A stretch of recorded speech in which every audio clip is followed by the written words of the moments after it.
now. A black Rolls-Royce stood outside an imposing-looking building near Whitehall in London. Inside the building was a long corridor with rows of offices on either side. Each door had the title of the area of England printed upon it. South West Division, South East Division, Midlands, etc. At the end of the corridor was an office marked Coordination and Control. Two tough-looking guards stood on either side of the door. They gazed impassively ahead.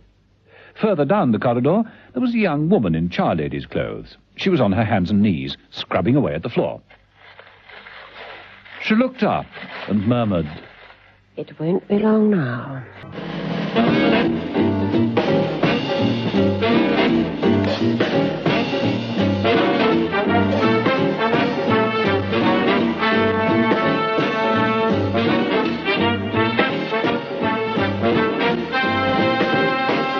Episode 1 of this story, in which Mother, as usual, hands a case over to John Steed, who thinks it very serious, and Emma Peel thinks it's a case of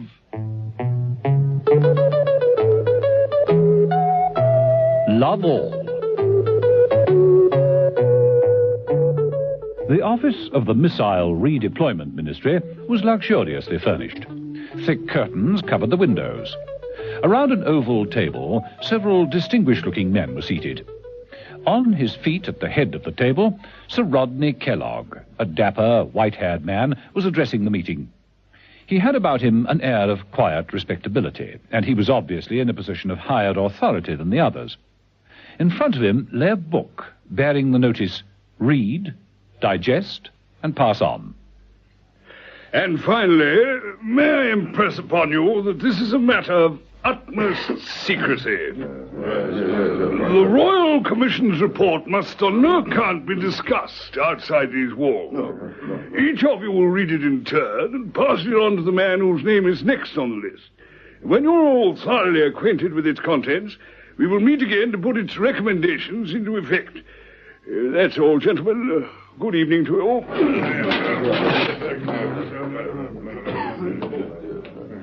The men left, and Sir Rodney moved over to the guards at the door. Thank you. You needn't wait any longer. Thank you, sir. Thank you, very good. The guards walked smartly down the corridor and through the double doors. Immediately, the charlady picked up her bucket and walked down the corridor. She walked boldly through the door and closed it behind her. The moment Sir Rodney heard the sound of the bucket, he swung round, his face suffused with delight and anticipation. Martha, darling. Rodders. Oh, my sweetheart. Oh, I'm so sorry the meeting took so long. Oh, it doesn't matter, darling, so long as you're here. Oh, you are lovely. What did you talk about at the meeting? Routine stuff, mostly. All very dull, I'm afraid. Tell me about it, please. No, not now. We've more important things. No, I want to hear about the meeting. But my little secrets are so boring to you, my love. It wouldn't possibly interest a lovely girl like you. Oh, but you're quite wrong, Rodders, darling. I'm interested in everything you do. Everything about you. Especially your secrets. Oh, you are going to tell me everything, aren't you, darling?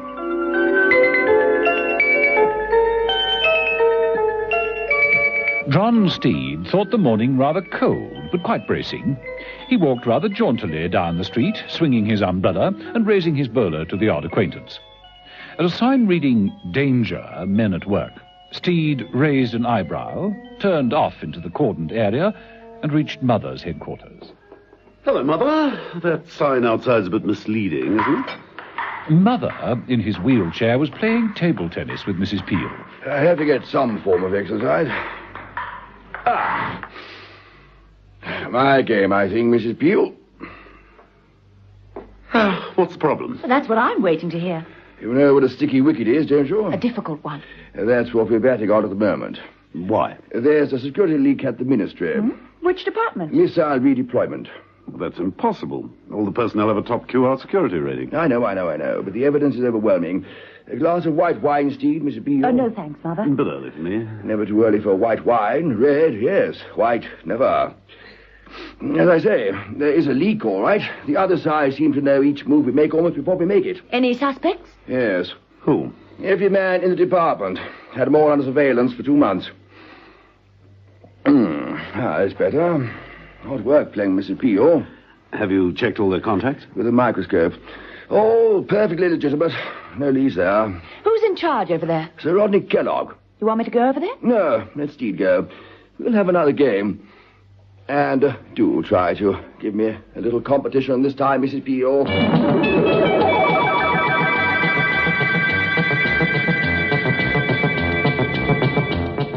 Sir Rodney Kellogg was sitting at his desk. Martha, the charlady, was sitting on his lap. So, that's the situation, my angel. The report proposed a streamlining of the divisional areas and an overhaul of the entire national security system. Oh, I see. Why you should bother your pretty little head with such tedious stuff is beyond me. Oh, but Rodney, darling, I find it fascinating. There's one thing, though, that's not quite clear. What's that, my love? Well, what happens to the Pearl Beach base after the reorganisation? Oh, it'll be used as a decoy. The new centre of the East Anglian complex will be... That's enough, Sir Rodney. The curtains parted and Metcalfe, a tough-looking young man, entered suddenly. Who the devil are you? Metcalfe, security. I thought something like this was going on. I must ask you both to accompany me to headquarters. Oh, Rodney, darling, it's all my fault. I'm so sorry. No, my dearest.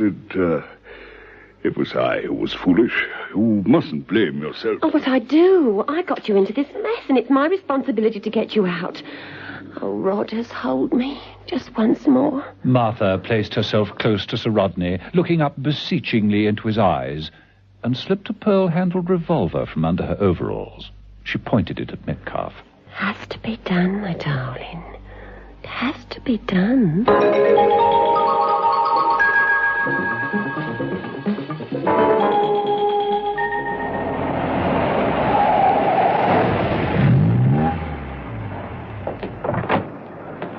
When John Steed arrived at the ministry and walked up the steps towards Sir Rodney's office, he heard 3 shots from down the corridor. He broke into a run and burst into Sir Rodney's office at speed. Sir Rodney was standing, gun in hand, staring down at Metcalfe's dead body. Give me that gun, Sir Rodney. Seems you even shoot in triplicate. What's it all about? I found him in here, going through my papers. There was a struggle. And you shot him? Yes. Without giving him a chance to explain? Well, I've been drinking. I wasn't thinking very clearly. I take it you have a permit for this gun? Oh, yes, of course. Where did you get it? It belonged to my father. A small pistol with a pearl handle? Well, maybe my mother. I can't remember. Steed looked at Sir Rodney and without a word broke open the gun, removing the remaining bullets. Here. Load it. Huh? I said load it. Go on. Yes, must be jammed. Why are you looking at me like that? Are you implying that I don't know how to load my own gun? I'm implying that you're covering up for someone. Somebody who gave you this gun and told you to confess to a murder you didn't commit. Oh, that's absurd. Why should I want to ruin a successful career? Sir Rodney stopped in mid-sentence. His eyes settled on the charwoman's bucket standing in the corner. A silly smile touched his lips, and his expression became, a hideous word, but nonetheless the correct one, gooey. Something the matter, Sir Rodney? What? Sorry. I'm not myself today. What was I saying? Never mind. I'm putting you under house arrest pending a full investigation. You'll be confined to this office till further notice. Oh, one last question, Sir Rodney. Are you aware that there's a security leak from this department?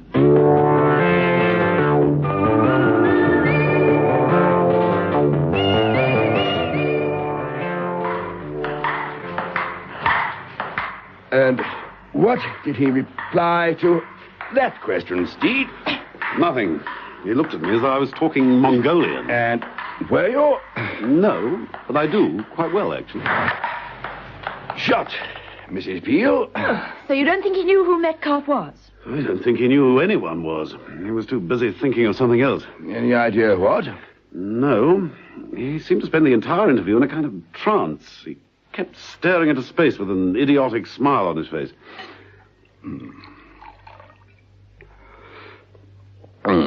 Could be drink, of course. Some people do overindulge. Could be drugs. Could be love. Sounds as though he's being got at. Intimidation? Blackmail. Infatuation? I must ask you to curb your natural frivolity, Mrs. Peel. This case could have serious consequences.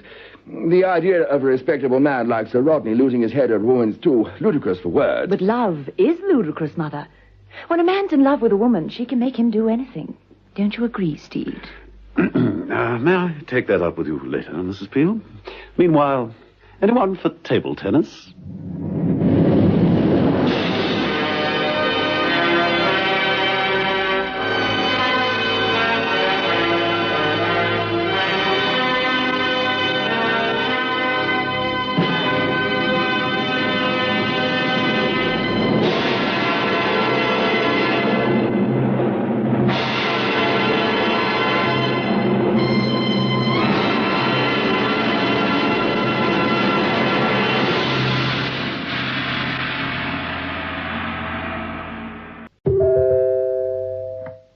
Now, There is a public call box in the street outside the Ministry of Missile Redeployment.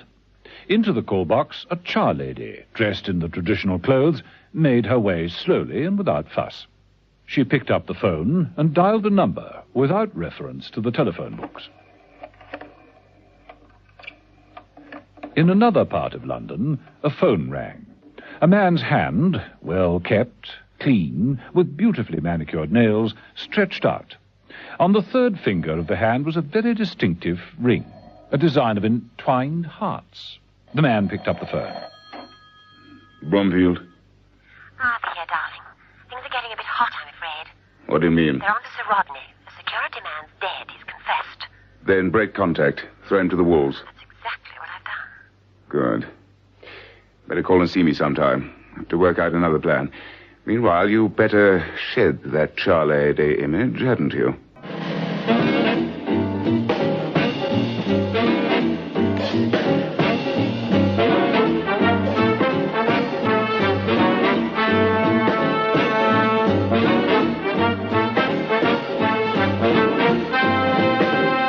Episode 2 of this story, in which John Steed and Emma Peel realize that the security leak at the Ministry is no game, but the score remains. Love all. Mother knew that there was a security leak at the Missile Redeployment Department. Everyone in the department had been carefully checked and screened, but so far nothing had been discovered. Things came to a head when Metcalf, a security man, had been found dead. Sir Rodney Kellogg, head of the department, had confessed to the killing, claiming that he'd found him going through private papers, and in the subsequent struggle, Sir Rodney's gun had gone off. John Steed wasn't convinced by the story. He was sure Sir Rodney was covering up for someone else. He had Sir Rodney put under house arrest, pending a full inquiry. That night, Sir Rodney paced the floor of his office. He called to the guard at the door. Guard, I wonder if it would be possible for me to see the personnel file. It's in Mr. Tate's office. Well, Sir Rodney, I don't know. I mean... Oh, now, look here, man. I know you're only doing a job guarding me like this, but I can't be expected to relax. I might as well do a little work, too. Now, come along. Well, I suppose it's all right. Don't see why not. I'll get it for you. The guard went away, and Sir Rodney continued his pacing. Leaving the door open, the guard returned. There you are, sir. Oh, thank you very much. The guard closed the door and said to the other guard on duty, You know, there's something rotten in the state of Denmark. That's Shakespeare, isn't it? Yeah, King Lear. Just before he fights Macduff and goes mad. Can't be any more mad than Sir Rodney. Bonkers, if you ask me. Had the two guards seen Sir Rodney at that point, they would have been sure of the fact. For Sir Rodney, having searched the personnel file, had found what he was looking for. Domestic. Here we are. Martha Roberts, 4 Chester Place. Got it. Oh, my beloved. Now I've found your address. Wild horses can't keep you from me now. So saying, Sir Rodney flung the file down on the desk and, running the length of the room, jumped through the plate glass window. The 2 guards burst into the room. Blimey! He went through the window! 20-foot drop, but he's got away. Look, there he goes.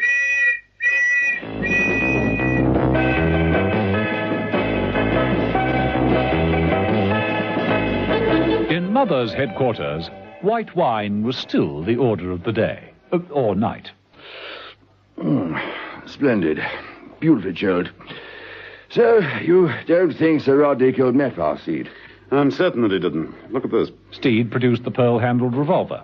He told me he had a firearms permit. And you've checked? Nothing registered in his name. Then who is he covering up for? Whoever gave him the gun, presumably. Small, pearl handle. Suggests... A woman? Yes, but not necessarily.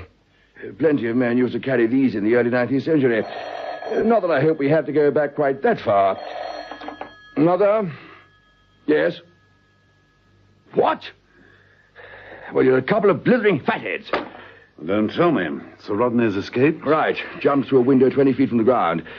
Now, what would make an aged civil servant do that? Madness? Desperation? Or love? Mrs. Peel, I have never known you so incurably romantic or so unhelpful. I'm sorry, I can't help it. And I can't help being thirsty. Open another bottle of wine.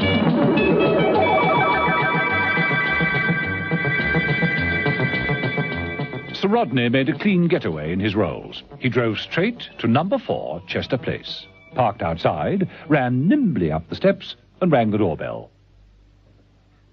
Some little while later, the door opened. Martha stood in the doorway, but not as the grubby charlady. She looked young and beautiful. She showed no sign of recognizing Sir Rodney. In a cultivated voice, she said, Yes? I was looking for Martha Roberts. Oh, you mean my aunt? She's in the bath. Can I give her a message? Well, not really. It's personal. What name shall I say? Well, just tell her it's, Rodders. Rodders? Yes, that's right, Rodders. She'll know who that is, will she? Oh, yes, yes, indeed she will. Right. I'm afraid I can't ask you in because we're in such a mess. Auntie never receives visitors until she's had a chance to tidy up. Just wait, will you? Oh, of course. Forever, if necessary. They say there's no fool like an old fool. Here's proof, all right. Inside the house, Martha made another telephone call.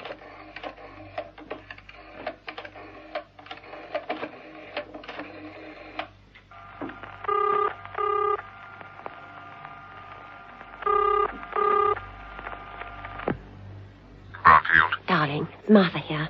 Sir Rodney's got away from the ministry. He's waiting outside. What do I do? You must go to him. Can't have him blabbing everything. Keep him waiting for 10 minutes, then I'll be over and waiting in the street. What do I do? Dress yourself in your child lady's outfit. Meet him. Get him to drive you to some secluded spot, near the park perhaps. Yes, and... Dispose of him. Don't worry, Martha. I shall not be far away. It has to be done? It has to be done. And quickly. 10 minutes. Understand?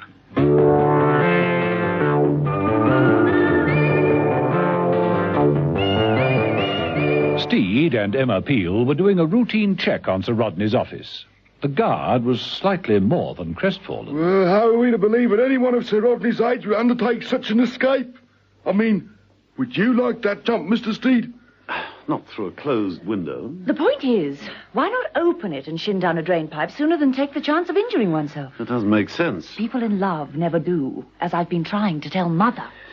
You say he asked for this file? Oh, that's right. A personnel file. Don't ask me why. Well, if you knew, it might help. Well, I didn't see any harm in it, so I went and fetched it. You haven't touched anything in here? Oh, no, Mr. Steed. Not a thing. We've left everything as we found it. Personnel file closed on the table. As though flung down hurriedly. He found something he was looking for. But what? Or whom? Yeah. If only we knew what sort of personnel he was looking for. All right, guard. I'll put in a good word for you. Night.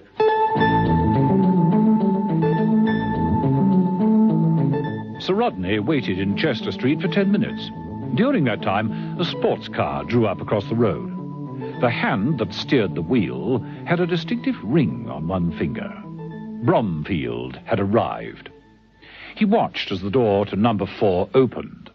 Martha, as a charlady, came out. In her Cockney voice, she said, "Oh, Rogers, have they let you go?" Martha, my darling, I escaped. Escaped? Oh, you shouldn't have done that. Oh, I know, but I just had to see you You again. must go back immediately. Out of the question. Every minute away from you is They'll be torture. looking for you.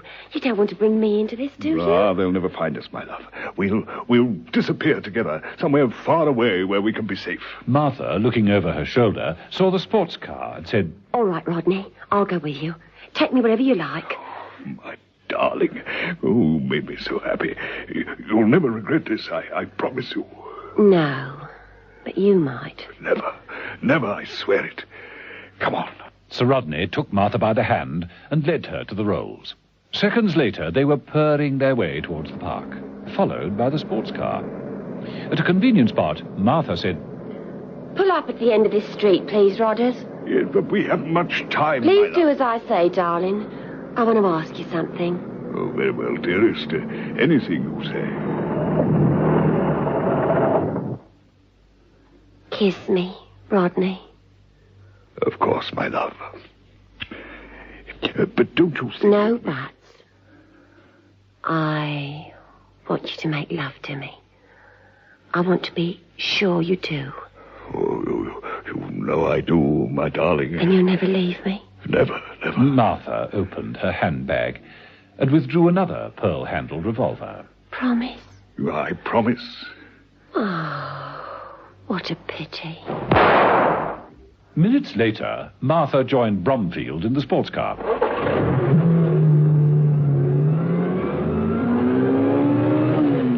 I'm sorry, darling. There was no other way. Never mind. There are plenty more fish in the sea, all ready for catching. And frying.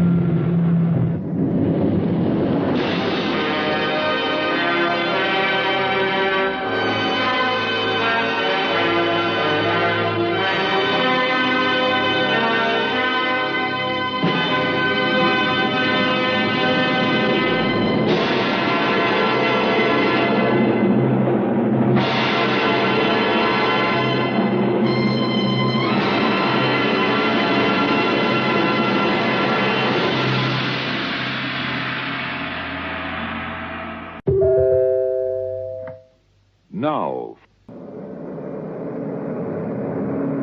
Pull up at the end of the street, Rodders.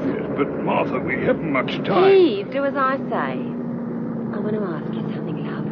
Oh, very well, dearest. Anything you say. Kiss me, Rodney. Of course, my love. But don't no you think... buts. I want to know if you love me. Oh, you know I do, And darling. you'll never leave me? Never. It was at this point that Martha opened her bag and withdrew a pearl-handled revolver. You promise? I promise. Oh, what a pity.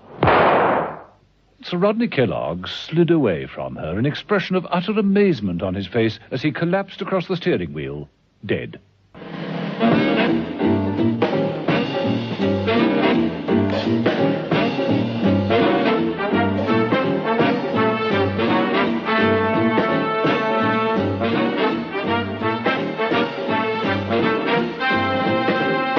Episode 3 of this story, in which John Steed thinks Emma Peel might be right in suggesting that top men in the ministry are being persuaded to forget their jobs in order to... love all. In investigating a security leak at the Missile Redeployment Department, John Steed and Emma Peel had become aware of a curious atmosphere of unreality. Sir Rodney Kellogg's behavior had been extraordinary, to say the least of it. When interviewed by Steed, he appeared to answer all questions as though in a trance. Later, he'd made a particularly daring escape from the building, where he was held under close arrest. No one had been able to trace him. It wasn't until the next morning that John Steed's telephone rang. Steed? Mother, there's a Rolls-Royce parked at the Ivy Mews. There's a dead man in it. Sir Rodney? I'll bet my free lunch and dry martini on it. See to it, will you, Steed? Steed did see to it. He and Mrs. Peel were in the Mews in record time. Nasty. Poor old Sir Rodney.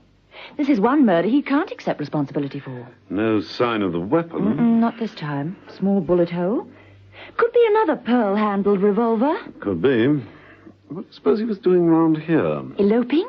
Oh, now, Mrs. Peel, don't startle that again. Take my word for it, Steed. In a case like this, you've just... Cherchez la femme. What's that? Perfume. Very, very exclusive. Ah, a clue at last. Mrs. Peel picked up a wisp of handkerchief from the floor. A lady's handkerchief, and beautifully perfumed.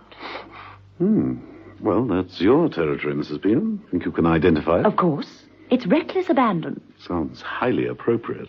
Who makes it? A company called Bellchamber Brothers. Well, that's your next call, then, isn't it, Mrs. Peel?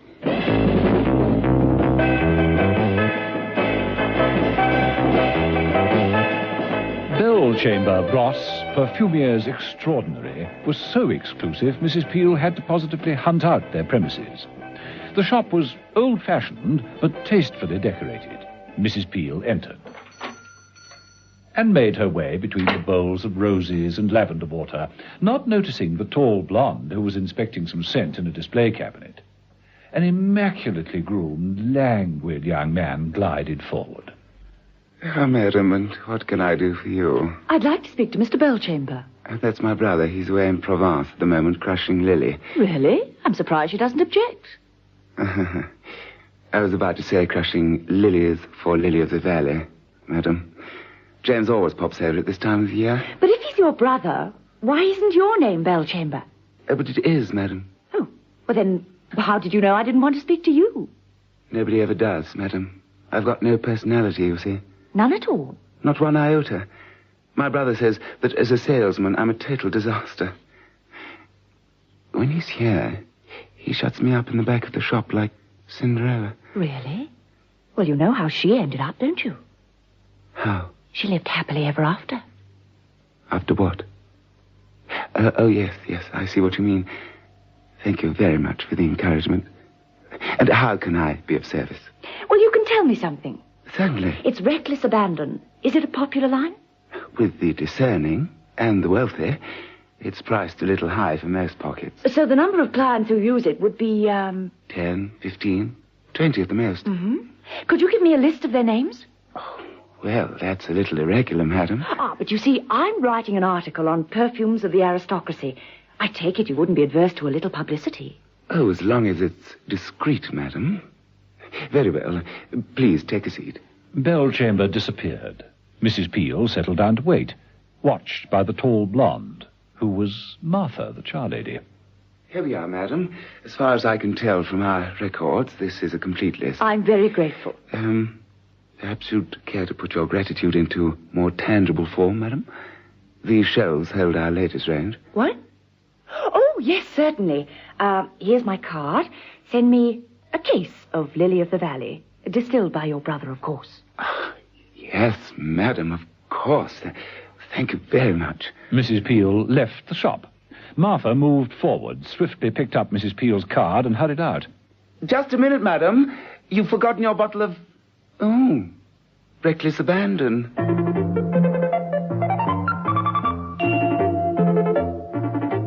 Down in the street, Martha rushed through the traffic to a parked sports car, opening the door and flinging herself into it alongside the driver. Get after that girl, the one over there. Why? Why, for heaven's sake, Martha? The list with my name on it.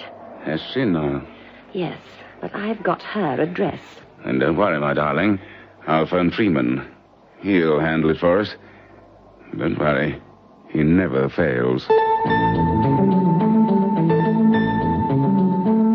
While Mrs. Peel was tracing one scent, John Steed was following up on clues at the Ministry of Missile Redeployment, interviewing Sir Rodney's second-in-command, Horatio Tate. A woman? You say that Sir Rodney was killed by a woman? It looks like it, Mr. Tate. Did you ever see him with one? Never. He avoided them like the plague. I can't say I blame him, really. Extraordinary creatures, women. You never understand what makes them tick. And Sir Rodney felt the same way? They were anathema, Steed. Sheer anathema. Mention women's lib and he'd go purple in the face. Perhaps he was having an unhappy love affair. Oh, impossible. There's no room for that kind of thing in our line of country.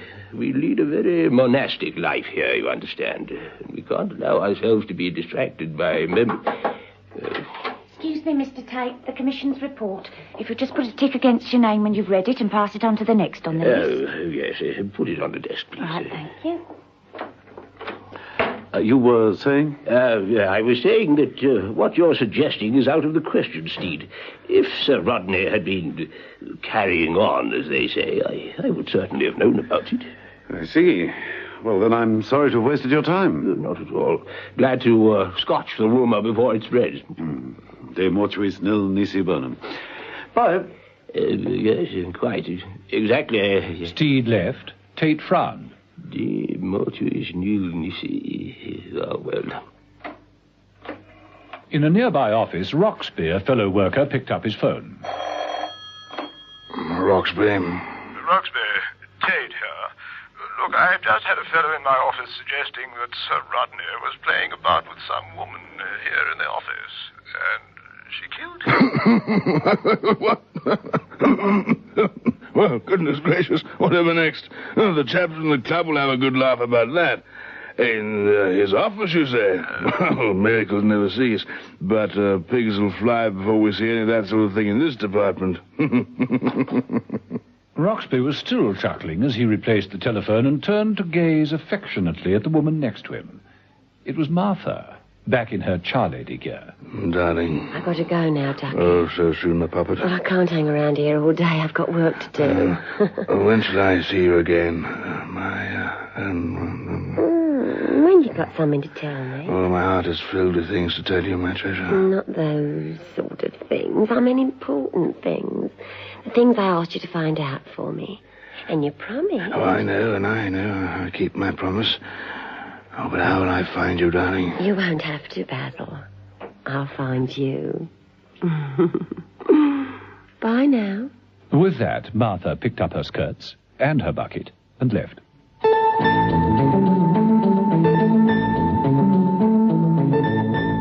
Mrs. Peel, in her apartment, having studied the list she'd obtained from Bell Chamber Bros, was consulting Mother on the telephone. I want to eliminate some of the names on the list first, Mother. Tell me about Lady Vanessa Cholmodley Davenport. There's nothing to tell about her except she's dead. Had a drink last Tuesday. Oh. Mrs. Maud Kingsley Ravenshoe. Forget her. Known since she came out in 38. The Honourable Malvina Harcourt-Smith. Cross her out.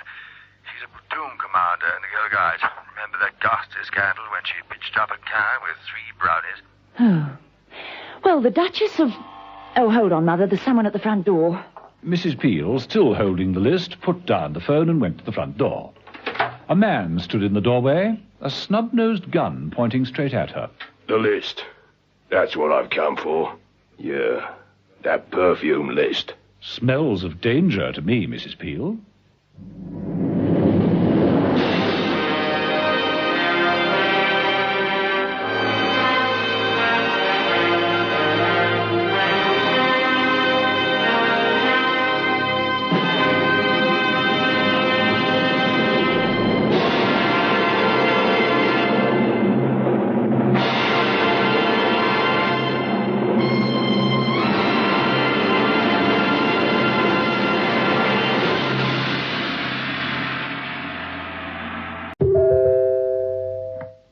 Now.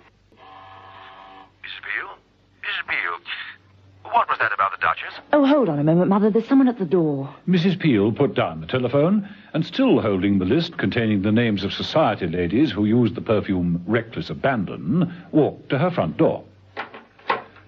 A large, bearded man stood in the doorway, a snub-nosed gun in his fist. The list. That's what I've come for. That list. Hand it over. What? Hand it over. Mrs. Peel did so, her eyes on the man's finger as it tightened over the trigger. Thank you. That's better. Now, step back into the room and no funny tricks, mind. Slowly now. Back. Back.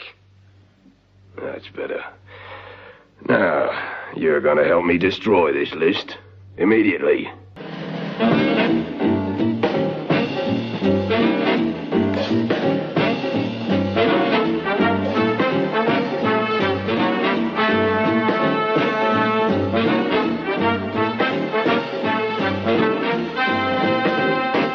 Episode 4 of this story, in which John Steed finds a romantic writer, Mrs. Peel flirts with death, and various other characters are determined to love all. When Sir Rodney Kellogg was murdered, the only positive clue near the body was a flimsy lace handkerchief. Mrs. Peel was inclined to gloat, as she'd always maintained that Sir Robert had been seduced into giving away top secrets by a woman. Mrs. Peel had followed up on the clue of the handkerchief by tracing the perfume on it. Bell Chambers had given her a short list of all the clients in London who used the exclusive perfume Reckless Abandon. Mrs. Peel, not quite moving in the exalted society channels, had been on the phone to Mother when she was interrupted by the arrival of the man who now held her at gunpoint. The man's orders were clear enough. Mrs. Peel was in a tight spot and she knew it. Back. Back. That's it. Now, without any more trouble, pick up that cigarette lighter on the table. You? Do as I say. Now, flick it open. Light it. That's it. Now you will watch this list burn. Don't move. The man placed the paper into the flame. It burned rapidly. Mrs. Peel suddenly jerked the lighter forward. The flame singed the man's hand. He yelped, dropped the list. Mrs. Peel chopped the gun from his hand. They grappled with each other, Mrs. Peel trying to stamp out the burning paper with her feet as they did so. Mother, on the phone, was completely confused. Hugh, what the devil is going on? Look at what you're doing. For heaven's sake, get it over with. Mrs. Peel was trying her best. She struggled free and made for the burning paper. The man went for the gun on the floor. Mrs. Peel was forced to leave the charred paper and defend herself yet again. Hurry up, Mrs. Peel. I have it. Mrs. Peel closed in, grasping the man's wrist that held the gun. The struggle was fierce. The man's greater strength was telling. He was forcing the gun round towards her, nearer, nearer. With the last of her strength, Mrs. Peel dodged to one side, twisting the man's arm suddenly. The man gasped and slowly collapsed to the floor. Mrs. Peel rushed to the list to find it burned away into ashes. She turned back to the man and searched him, finding nothing but a curious ring upon his finger. Curious? A sort of entwined heart's motif. And an inscription. Casanova ink. She moved to the phone. Mrs. Peel, are you there? Are you still living? Hello, Mother. Yes, just about. Sorry to keep you waiting. What do we know about Casanova ink? Any ideas?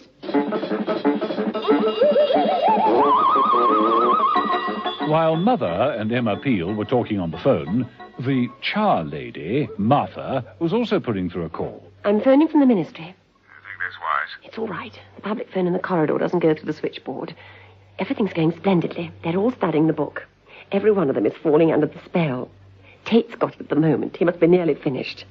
He's had it long enough. Then I shall be moving in. Right. But just watch it. We don't want any more trouble. Just a minute. Now I've got to go, darling. This looks like trouble. Martha slammed down the phone and watched with growing concern as down the corridor tramped a large policewoman. She looked at all the names on the doors, paused outside Tate's, knocked, and walked in. Tate, without looking up from the book, said, "Come in." The policewoman walked over to the desk. Tate looked up. His eyes gleamed. His fleshy mouth fell open in astonishment and delight. He appeared to hang on her every word as she said, "Are you the owner of the car number UGF711F? Oh, yes. Yes. Oh, yes, I am. You're parked in a no parking zone." I am? Yeah. Have you anything to say? Oh, yes. Yes, I love you. I love you. I love you.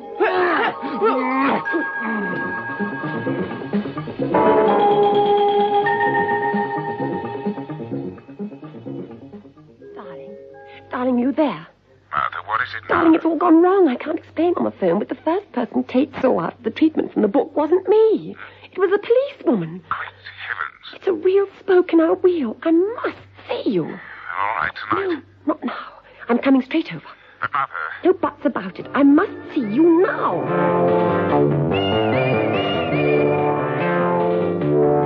When Steed arrived at Tate's office, he found Tate at his desk. Next to him, handcuffed to him, was the policewoman. Was it really necessary to handcuff him? I didn't do it. He handcuffed me. He said, those on the law have joined together, let no man put asunder. Ah, my dearest. You know, Steed, they lead a dog's life, these adorable girls in blue. Really? Is that so? We shouldn't allow it. We should complain to the government. We are the government. Yes. So am I. Well, I shall complain to the Prime Minister. Well, I'm sure he'll be devastated. How would you like it if you had to face dangerous criminals unarmed? Oh, not my cup of tea at all. Tell me, Mr. Tate, have you always felt so strongly about law enforcement?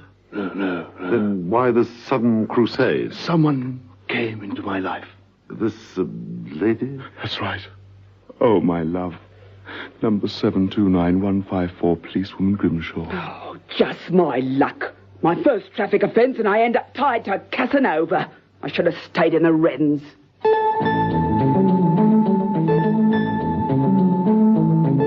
In Mother's headquarters, he was dividing his attentions pretty equally between a gin and tonic and the ring Mrs. Peel had placed on the arm of his wheelchair. Very civilized for midday. The ring? The gin. Casanova ink. I do confess that although I consider myself an extraordinarily well-read and knowledgeable man, I've never heard of them. Don't know them. Well, the man who wore this obviously knew about me. I've always thought you attracted the most strange assailants. Beggars can't be choosers, Mother. I have to take what I can get. Sir, they'll be very keen to destroy that list. Do you recall any of the names upon it? Only the ones I read out to you. Pity. Obviously, you hadn't reached the one that mattered. Ah, Steed. Good. Just in time to pour me the other half. Pleasure, Mother. Tell me, was that incredible report about Tate accurate? I'm afraid so. He seems to have gone completely off the rails. Suddenly developed a passion for an Amazon in a blue uniform. Extraordinary. No, don't drown it, Steed. Oh, thank you. Now, tell me, where is Tate now? In custody. He should be in an asylum. Yes, the whole case is taking on a strange pattern. Don't like the picture. Neither do I. Any leads yet? Only this ring Mrs. Peel acquired. Not romantically, I hasten to add. Let me see. Casanova ink. What's this got to do with it? It's about time you found out, Steve. What about little old me? You go back to the ministry, Mrs. Peel, and see if you can isolate the germ that's causing this epidemic. See if you can track down, for want of a better phrase, the love bug.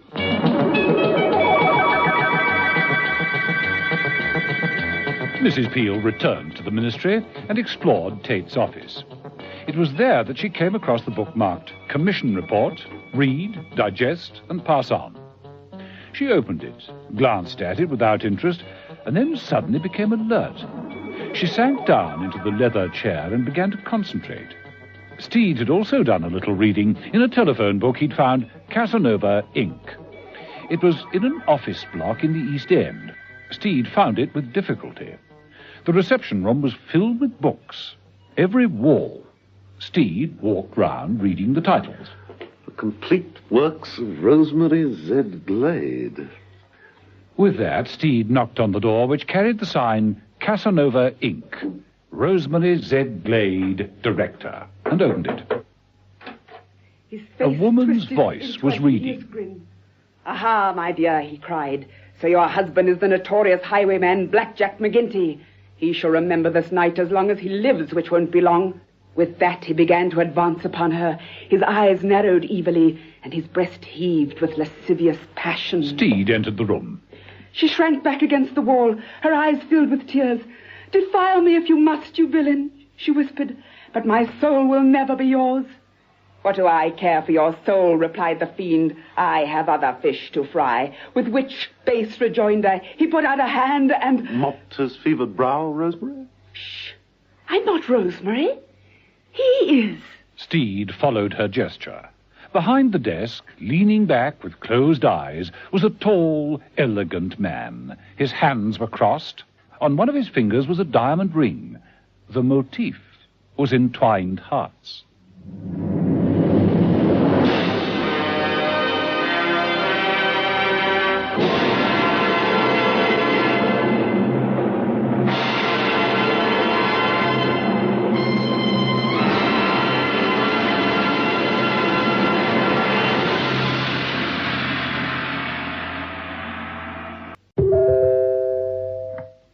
Now, Steed, on the premises of Casanova, Inc., found amongst the book-lined walls of the reception hall a door marked Rosemary Z. Glade, Director.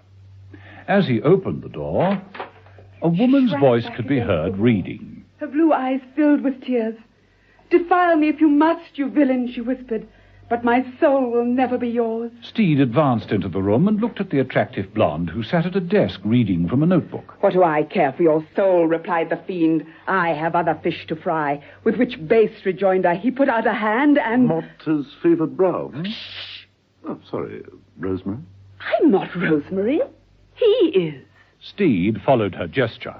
Behind the desk, leaning back with closed eyes, was a tall, elegant man. His hands were crossed. On one of his fingers was a diamond ring with an entwined hearts motif.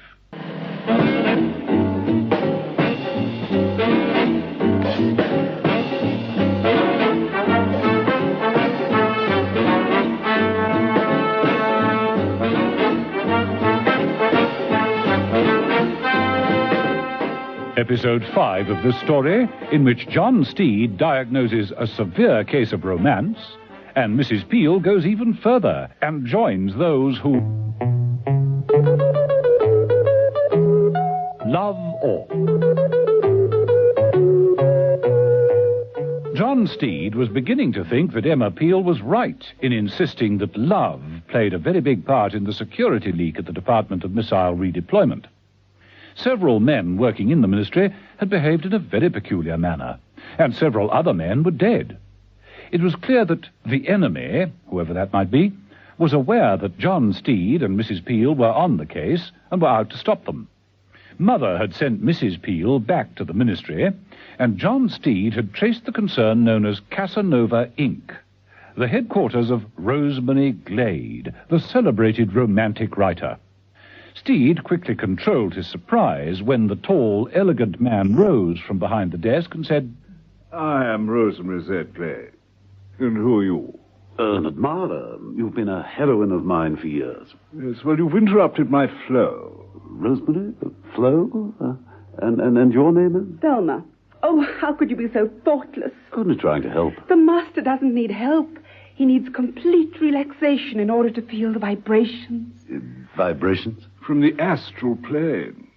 You don't suppose I could write the way I do if my mind wasn't in tune with the other world, do you?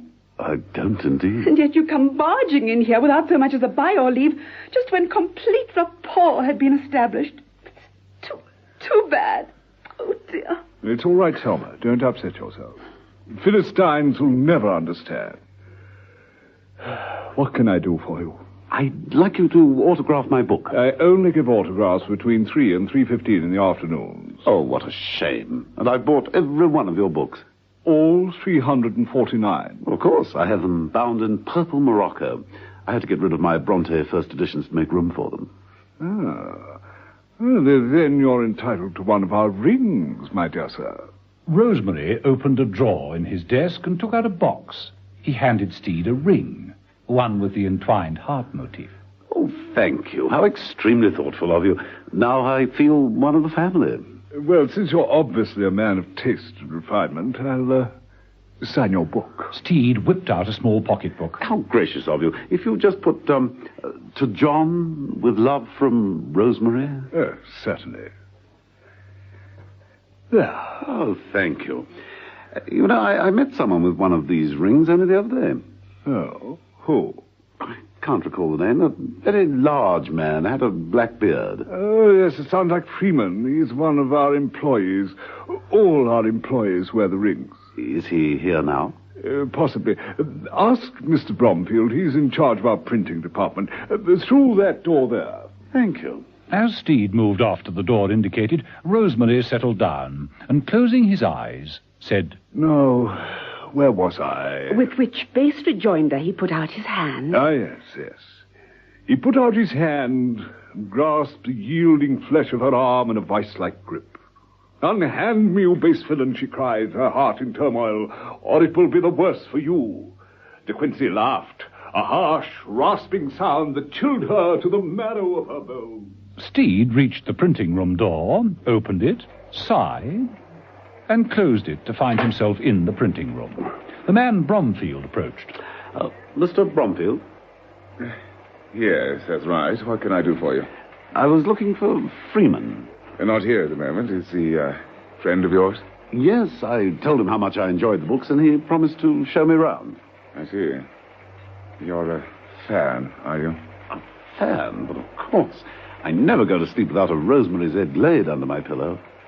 Love in the Bernese Oberland. That was my favorite. You've seen Rosemary? Yes. As a matter of fact, I think I cut off his flow. I shouldn't worry. That particular fountain will never run dry. Athene? Yes, Mr. Bromfield. Bring Mr. Steed. Bring Mr. Steed an advance copy of Love in Budley Salterton, will you? Perhaps you'd like to take it with you. It's hot off the press. Oh, too kind. The creature called Athene picked up a parcel and handed it to Bromfield. Not that one. You know perfectly well that those are forbidden. Already ordered. One from the other pile. There we are, Mr. Steed, with the compliments of Casanova Inc. Thank you. I hope it sends you to sleep as effectively as the others. Good day. Oh, there is just one other little request. I've never seen a printing press in action. Do you think I might leave by the other exit and walk through the plant? Certainly. Help yourself. Steed did, by swiftly exchanging the book given to him with one from the top of the forbidden pile. No one saw the action. Amazing. But these small presses can produce so much magic. Bromfield gave Steed a keen look and said, Goodbye, Mr. Steed. I hope you enjoy the book. Steed shook hands, noting the now familiar ring, and left. Bromfield was standing staring after him thoughtfully when Martha, not in charlady guise, appeared from behind a pile of books and said, I've seen that man at the ministry. What? He came to question Sir Rodney. I saw him again in Tate's office. Then he's too close for comfort. We'll have to deal with him. How? Easy. The other fellow at the ministry, Friar. He's in love with your charlady act, isn't he? Mm-hmm. And all you have to do is ask him to do you a favor.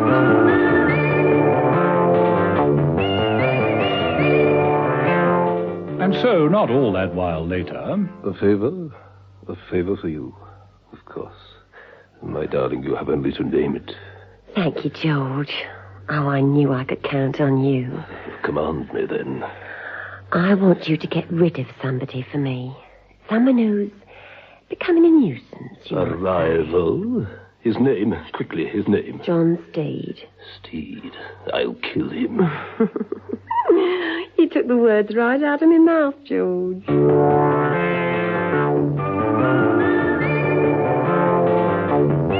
John Steed, back in his apartment, opened the books he'd obtained from Casanova Inc. The novel he discarded. The other book he opened and stared at in amazement. All the pages are blank. Oh, what's this? Set in the middle of the cover, a small indentation. A minute, sparkling eye. Fascinating. Steed closed the book and went to open the door. Oh, hello, Mr. Fryer. Is something the matter? Oh, come in. Oh, forgive me for mentioning it, but that gun you're holding, the safety catch is off. But something tells me you knew that. I did. Put your hands above your head. Why? Why are you pointing that thing at me? Because you're a philanderer. Beg your pardon? You've trifled with the woman I love. I haven't trifled all day. She told me so herself. And now you're going to pay for it. Well, at least tell me her name. Aha. So she's one of many, is she? Just as I thought. One of nature's parasites. The world will be a cleaner place without you, my friend. Look, can't we talk this over sensibly? That's what they all say. No. Well, in which case there's nothing for me to do but... Steed stepped forward, grabbed the wrist that held the gun. With one swift movement, he's forced the weapon out of Friar's hand. Got a good grip and threw Friar across the room. And all for the love of a lady.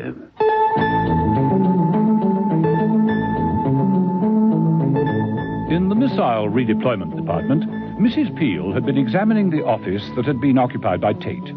She'd found the book marked Commission Report, Read, Digest, and Pass On. She'd been reading away with intense interest for hours. In the passage outside, Martha, in charlady outfit, whispered to Bromfield. She's in there. She's been reading the book. She's the girl I saw at Bell Chambers' perfume shop. She's on to us. Then she's solving the problem for us. Is the door locked? Yes, I locked it from the outside. Let me out! Let me out of here! Leave this to me. I shall be the first person she sees. Well, who locked me in there? How dare you? What? Oh. Hello, my dear. I've come to take you away. Will you come with me? Oh, yes. Yes. I'd follow you anywhere. That kind of love isn't just blind, it's plain daft.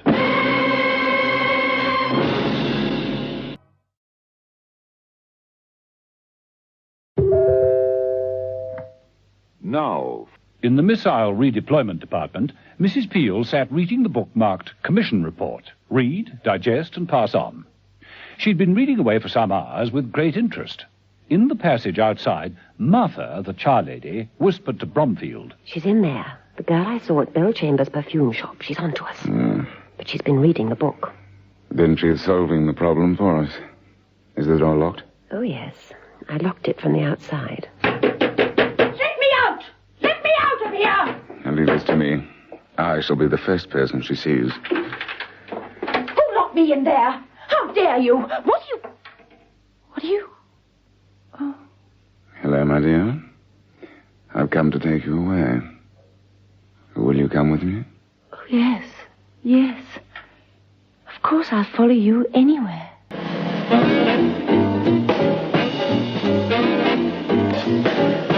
Episode 6, the final episode of this story, in which John Steed and Emma Peel decide that physical attraction is too basic, that mental affinity is unsatisfying, and that the only thing to do is... love all. There had been dirty work at the Department of Missile Redeployment, largely due to a man known as Bromfield and his charming accomplice, Martha. Martha, disguised as a charlady, had been working her charms on the senior staff and managed to glean many top secrets from the top men. She'd also persuaded them to cover their tracks by confusing unwanted investigators. One of the investigators, Mrs. Peel, had succumbed to Bromfield's treatment and was now under his spell. The other investigator, John Steed, had been attacked in his apartment by Friar, another top man who'd been told to kill by Martha. Steed hadn't had a great deal of difficulty with Friar. He'd merely disarmed him and knocked him out by throwing him across the room. It was at that point that the telephone rang. John Steed? Mother here. Heaven's sake, Steed, why don't you report? Oh, hello, Mother. Sorry, a bit of difficulty. Just had a man from the ministry drop in on me. Oh? Hot news? No, he's out cold at the moment. It's all extremely odd. Mrs. Peel seems to be right. Something's happened to people's glands. This fellow Friar burst in here a short while ago and accused me of pinching his lady friend. Literally? Figuratively, but I suppose it's much the same thing. Anyway, I think we're on to the root cause of the trouble. I'll report in the morning. Good. Come to breakfast. Eggs, bacon, champagne. Nothing like it. It's a date. Oh, and bring Mrs. Peel, if you can find her. She's not at the ministry. No, I've just rung them. She's disappeared. Bye, Steed. The plot, as they say, or as Rosemary Z. Glade would say, thickens considerably. Where am I? Well, that's hardly an original thing to say when coming round. You're in my apartment. Your apartment? What am I doing here? Recovering from a tiny little accident. You tried to kill me. What? What? Oh, my head. No, don't try and move yet. Just lie there and recover. You had a nasty fall. You say I tried to kill you? Now, why should I want to do that? Well, I was hoping that you'd tell me that. Try and remember what happened immediately before you came here. I can't. I can't. It's all a blank. I remember reading a book. A book? Reading a book? Ah, yes. One of the novels of Rosemary Z. Glade, perhaps? No, I never read novels. It was official. A book at the ministry. The sort of book one reads, digests, and passes on. Book? Ah, yes, the book. Steed crossed to the table and picked up the volume he'd taken from the printing room at Casanova, Inc. Got to go now, Mr. Fryer. Stay until you feel better. Bye. In the offices of Casanova, Inc., Bromfield and Martha stood looking at Mrs. Peel, who was sitting in an easy chair with a dazed expression on her face. She smiled up at Bromfield adoringly. What are we going to do with her? With Mrs. Peel, Martha? Why, nothing. Nothing? Nothing at all. You see, it won't be necessary. She'll do anything for me. Won't you, my dear? Oh, yes. Yes, anything. You see, she loves me. Don't you, Mrs. Peel? Oh, yes. She loves me to death, in fact. Open the window, Martha. What? Do as I say. Open the window. Oh, very well. Now, Mrs. Peel, my dear, give me your hand. That's right. Now come along and have a good look at the view. There we are. Beautiful, isn't it? Isn't it beautiful, darling? Yes. Yes, it's beautiful. And beautiful things should be enjoyed to the full. So I want you to step out onto the window ledge and take a closer look. Yes. Yes, all right. Then I shall ask you to do something else. Come along. That's it. What must I do? The reason for asking you to do this is that I can never see you again. Oh, no. It's true. So there's no point in continuing to live, is there? No. No, there's no point. Now take your time. But you can't come back in here, so off you go then. Leaving Mrs. Peel literally teetering on the ledge outside the wide window, Bromfield returned to Martha and the large map of England, which was spread out on the desk. Now, Martha, are you sure Fryer's information was correct? There's no reason to doubt its accuracy. He was just as thoroughly hooked as the rest. How did it feel to have the whole of the ministry in love with you? I can take it or leave it. They were all so boring. Did it make you feel proud to have so many worshippers? Not when I knew they couldn't help themselves. Never underestimate the power of the written word. Look at this book. It looks so large at home, uninteresting and requiring a great deal of concentration. Those poor fools will never know what hit them. Oh, darling, no one is as clever as you are. You can make anybody do anything. Only with this to aid me. Bromfield opened the book, revealing a tiny mechanism in the back cover. This little gadget, those little microdots, an unbeatable combination. Subliminal indoctrination. They read the words, but this message is between the lines. I must say you've done well, Martha. Is there anything else you want me to find out? No. Now, here on this map is marked the new security system in full. It's all complete. We fulfilled our promise. And when do we get the money? As soon as we deliver this information. Where's Athene? Athene? Yes, sir. Yes, Mr. Bromfield, I'm right here. Let's start getting the stuff out of here right away. Yes, sir. You leave everything to me. I'll see to it, all right. What about her outside the window? Oh, she's just waiting for the final order to jump. All right, Mrs. Peel, I'm going now. When I say jump, my dear, be a good girl and jump. Right. Jump!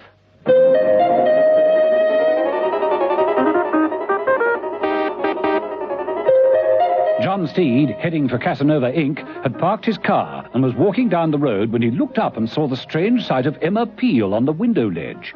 He got himself into the building in double quick time and headed for the offices. Martha and Bromfield left by one door as Steed belted into the room by the other.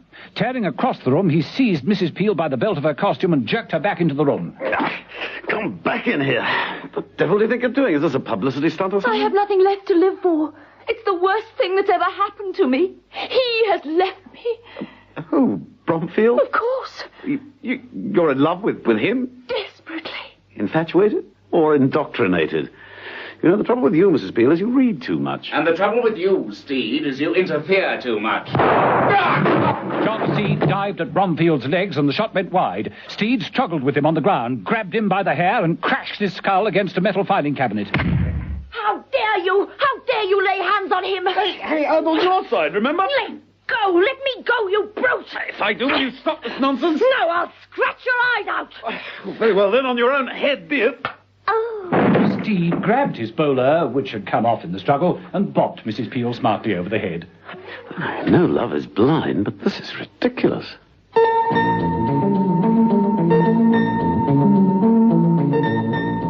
Steed placed Mrs. Peel in a comfortable chair and set about examining the pile of books in the corner. He found the mechanical device in the cover and, holding it up to a mirror, examined it through a powerful magnifying glass. He managed to read, "You will fall in love with the next person you see." Well, if one of these little mechanisms works on a person reading a book, I wonder what effect half a dozen of them will do.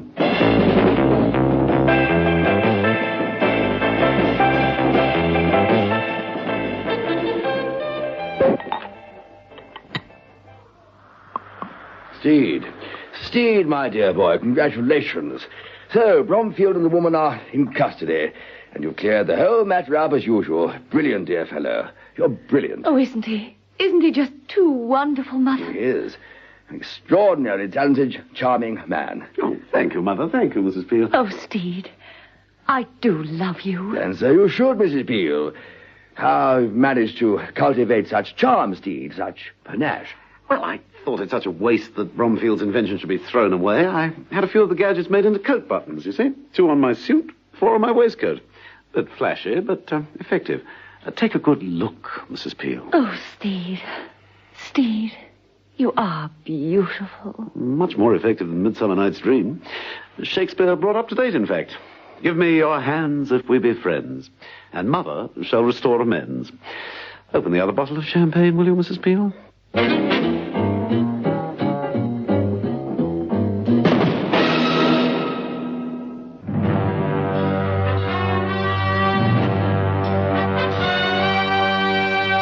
The Avengers.